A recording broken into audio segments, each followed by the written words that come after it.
কিরে অমর ফারুক, তোকে অনেক জায়গায় খোঁজাখুঁজির পর তোকে পেয়েছি। কি ব্যাপার, তুমি কেমন আছো? আলহামদুলিল্লাহ ভাই, ভালো আছি। আপনি কেমন আছেন? আরে আমি তো আলহামদুলিল্লাহ ভালো আছি। কিন্তু তোর এই অবস্থা কেন রে? তুমি না মাওলানা মানুষ, কেমনে এই পথে আসলি? আরে ভাই বলিস না, ওয়াজ করছি ভাইরাল হই না। কি করব এখন বল, এই কারণে পথ বেছে নিলাম যে ওই হুজুরের পথ থেকে সরে এসে টিকটকার যদি হয় তাহলে মানুষ আমাকে চিনবে, আমি ভাইরাল হব, মানুষ আমাকে ভাইরাল ফারুক বলবে। তাহলে তুই আল্লাহ তাআলার সাথে নাফরমানি কাজ করলি রে ওমর ফারুক। এটা কিভাবে আল্লাহ তাআলার সাথে নাফরমানি করলাম?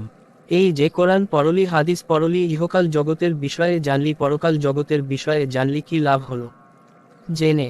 আল্লাহ তাআলা বলেছেন, মানুষ তোমরা যদি এই দুনিয়ায় কষ্ট করো তাহলে আমি আল্লাহ তাআলা তোমাদেরকে পরকালে বিশাল নিয়ামতের ব্যবস্থা করে রেখেছি।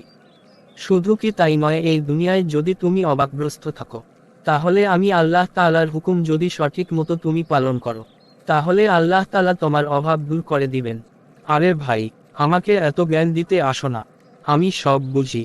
আমি এই পথে আসছি শুধুমাত্র একটা মেয়ের কারণে। ওই মেয়েটা টিকটকার। সে মেয়েটা বলে যে হুজুরের সাথে প্রেম করব না।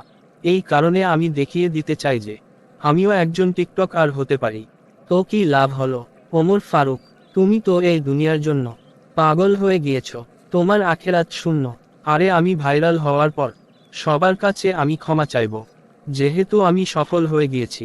সবাই আমাকে চিনে ফেলেছে, আমি একজন টিকটকার হয়ে গিয়েছি। আচ্ছা, তাহলে তোমার এই ধান্দা